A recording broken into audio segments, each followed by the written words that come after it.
What's up guys, welcome back to another video. Hopefully you're not all completely bored out of your minds just yet. This whole self-isolation thing is a little strange, although for us content creators, digital nomads, whatever you want to call us, it's kind of just the same as usual. A lot of sitting inside, a lot of watching videos, doing work on the laptop, so not that much different. But saying as we can't really go outside and film the videos that we would like to film, we thought we would do one on a question that we get asked a lot from you guys, which is all about camera settings.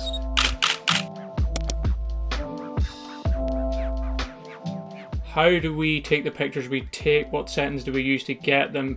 And it's one of those questions that doesn't really have a straightforward answer. It depends on the pic, it also depends on the camera you're using, the lens you're using, the situation that you're in when you're taking the picture. So instead of trying to explain it and things getting a little complicated, I'm going to go through some pics that I've taken and have the settings that I use beside it, explain why I used them, why that works for the pic that I was trying to get, and if there's anything that I would change looking back on it. And hopefully by doing it this way, it'll just make a bit more sense, because I know when you start talking about just settings and don't show examples, it all gets a little bit boring. So let's go through them and hopefully I can explain a little bit more on how I got the shot I got. I mean, I get that the whole self-isolation thing is a little bit boring, but I have been watching a lot of videos of people just doing a lot more creative stuff than usual because they're all stuck inside. People doing little B-roll challenges, photos inside, just literally having to get creative because obviously content creators still have to create videos and photographers still want to take pics. So yeah, some cool stuff out there. I actually took this pic yesterday of the camera. I was just bored and I wanted to take a pic and we kind of needed to post one on Instagram, so yeah, it was kind of fun to do. Made a little video out of it and posted it to Instagram and stuff. We're all stuck inside and we're all kind of bored. Anyway, moving on. Alright, shot number one is this one which I got at this Cinelog festival earlier this year of this girl. She was just standing by herself along this like fence. There was a lot of people standing behind her. Not sure what she was waiting on, but she was there quite a while by herself and I just couldn't not take the pic. Look at the colours and everything. It was just exactly what I wanted to get in that scenario. The settings 1/320, shutter f4, ISO 100, 65mm. Main thing with this shot was getting it sharp and also kind of the leading line of the fence. That's what I was focusing on, so making sure she was sharp, getting as much bokeh in the background as I could. And obviously with our camera being the Sony RX10 III, it has a fixed lens. The more you zoom in, the more compression you get in the background. So we try to zoom in as much as we can to get the shot we want, because it just looks nicer when the background's a little more blurred out. I was quite a distance away from her. You can actually see it in our video when we record a photo vlog during the time, and you can see that I was quite a distance away, and that's so I could get this fence blurred out a little bit and the background also a little, which kind of separated her from both, and that was the main thing. So I went for 320 shutter. I'm not exactly picking the shutter when I'm doing these. I know I was still, she was still. 320 kind of got the exposure in and around where I wanted it to be. It made sure she was going to be sharp.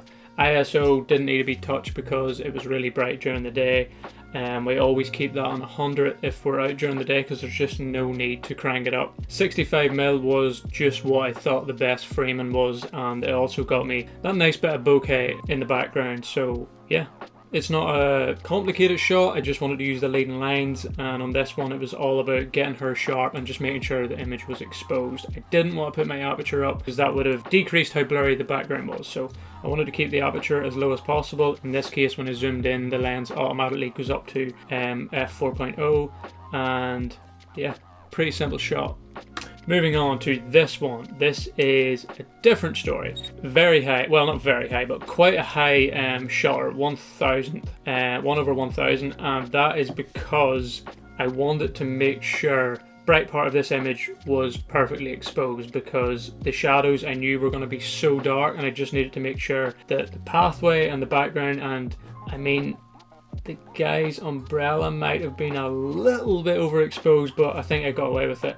f4.0 again, I'm just keeping that as low as possible. ISO again 150mm was just the range that I wanted to get to keep the space. Obviously it's a shot landscape and I wanted to keep a nice bit of space around like the entrance to this stadium just to kind of frame it nicely, and I think it leads into where the subject was walking through. So yeah, during the brightest part of the day. Very, very bright that day. The sun was actually shining down quite a bit and reflecting off his umbrella, as you can see. So 1/1000 was going to freeze him completely, and that's what I wanted. I didn't want any motion. I wanted him to be sharp. I could probably have went higher on the shutter, but I didn't want to be too dark at the same time. I wanted to keep a little bit of detail in the inside here in these shadows, so that's why I went with that.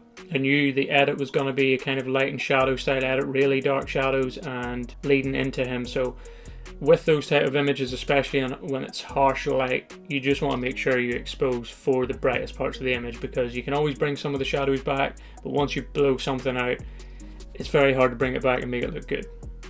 Alright, shot number 3. Okay, this one is completely different. This is where the camera settings get a little bit more tricky, and if you're just starting out in photography, probably, I mean, I always think you should try these type of shots, but if you're not sure about your settings, you're just getting comfortable with your camera, this one is a little more complicated. Let's put it that way. So with this one being a pan and shot, obviously you can see that my subject, which is obviously the guy on the moped, is in focus, but everything in the near and the foreground, the background and the foreground is blurred out, and that is because I'm tracking him along the road. So I'm actually moving the camera with him and snapping shots as he goes. So how can I explain this? He's staying in the same focal range, if that makes sense, the whole way through, or at least I'm trying to keep him right in the center of the frame. I've got center focus on for this, but let's not go into that detail. We'll go on to the settings that I used that are here. So 1/40th of a shutter, that's what I use for these pan and shots. I have seen people go very low. Some people go 1/25th, 1/15th, I've even seen people do. And when you're just standing there holding the camera trying to follow something, I find that that's very hard to get them in focus when you're doing that, and it does make an extreme blur when you go that low, but I'm happy enough with how it looks at 140, and it tends to mean that I get the shots more often. There's more chance of me getting them in focus, I think. So that's kind of the main setting with this one. And with all these pictures, there tends to be a setting that you know you need to use, and then you set the rest of them around that main setting. In this case, that would be the shutter speed, 1/40th, which is really low, especially during the day. So that means that tend to be overexposed. By zooming in a little bit, the aperture went up to f.0, which allowed me to actually stay relatively decently exposed. So I actually didn't need to put the aperture up anymore. Normally I would have to, because it's normally a little bit brighter, and by going 140 that low on the shutter, it tends to blow everything out. But I managed to get away with it on this one, which is actually a little surprising because I wasn't zoomed in that much. But ISO again 100 because it's the middle of the day, normally never really changes, and 42mm was just, I just zoomed in a little bit just to take, there was a lot of traffic and stuff going on, and I didn't want to have other vehicles in the shot as much. Not sure what this little red thing is, probably should have cropped that out, but still, the shot turned out how I want. It's probably one of my favourite pan and shots that I've got. Okay, this one is quite a simple shot. Well, it looks like quite a simple shot. With our lens, it's extremely zoomed in. We shot this at 160mm. Again, the main thing with this shot is the guy cycling. You want to get him sharp. You want to make sure your shutter's high enough to get him sharp. I had a 1/320, which ideally I maybe would have had a little bit higher just to make sure, but he was going quite slow, so I managed to get him perfectly sharp, although it was really quick. So we're kind of doing this on the fly. If we're taking a shot and the shutter was a little bit lower, we would just crank it up as fast as we could to get this shot. Hopefully it's around where it needs to be. In this case, 1/320 did the trick. He is sharp. F4.0, again we have it on as low as possible just to get as much bokeh as we can. ISO 100. On 160, it's quite a zoomed in shot. We were like across the other side of the street trying to get these shots, because again, it creates a bit more compression in the background and just makes the subject stand out a little bit more. So if you're out and about trying to just snap people on the street pretty quick, people's flying by, cars are flying by, mopeds, you want to kind of keep your shutter as high as possible without underexposing drastically. A lot of our pics do be a little underexposed, but that's because we know the ISO is low and we can bring the details back, especially because we're shooting in RAW, and we can bring the details back in Lightroom. So better underexposing a little than overexposing. Anyway, moving on. Shot of this bus driver that we got in Shanghai. I actually believe this was Christina that took this pic. I think. We took a lot of pics that day. I think it was Christina. And the settings are shutter speed 320, 1/320. So obviously, again, the main focus of this image is framing it and getting the subject, which is moving, in focus. No motion blur at all. And I don't think there's much in this shot. Again, because we're zoomed in at 170, the aperture automatically rises from 2.4 to 4.0, which does drop your exposure a little bit, hence why the ISO is cranked up a little bit to 320. Our camera is not the greatest when you boost up the ISO, so we always try to keep it as low as possible. Just in this case, we needed it a little bit, or the image would have been too dark when we're trying to edit and bring back some of those shadows. It might have been a little bit too dark. So kept the shot at 320, because if we had went much more, again, it might have been too dark. 320 was enough to get him in focus.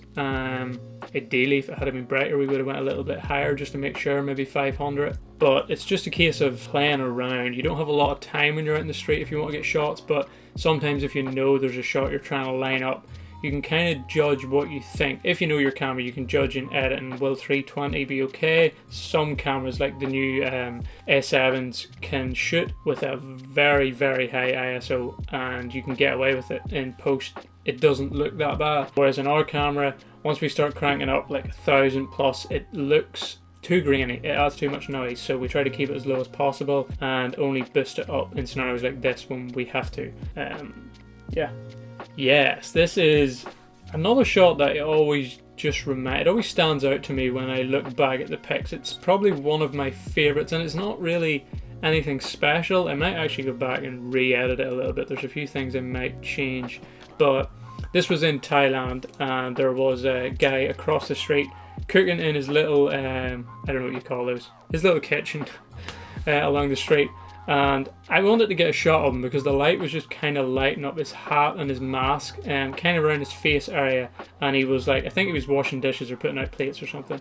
And there was cars driving past, and I wanted to kind of incorporate the cars to show that he's along the street. It's like a street market along the road, but I didn't want him to be sharp, so I wanted to keep the shutter low. Again, it was very dark, so if I had have went for like a 1/100, literally the whole image would have been black besides his light. And I wanted to keep some detail, so I went for a 1/25. This is handheld though, so it was a little tricky. I wasn't sure if it was going to be sharp or not, because it's quite low to try and hold steady, I found anyway, especially when you're zoomed in a little bit.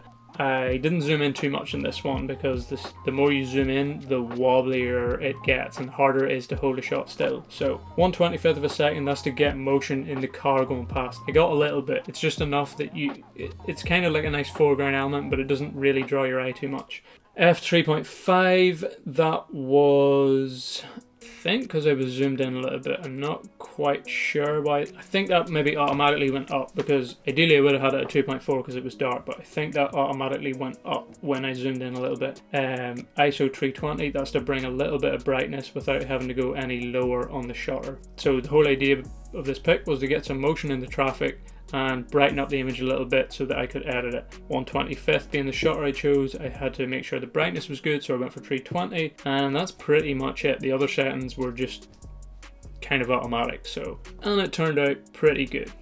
Okay, on to the last pick. I tried to pick a bit of a variety of shots here just so that I could kind of explain the settings a little bit more instead of all of them just being the same. So I chose this one, which is a slow shutter shot, and we got in BGC in the Philippines along the street. We were just out at night time, we were trying to get some snaps, and we had the tripod, so I thought I want to get a slow shutter. I always see them and I always mean to take more, and I just never really get round to it. It takes a little bit more time. You have to find a good spot, set up the tripod and all that stuff, but they always look good if you can get them right.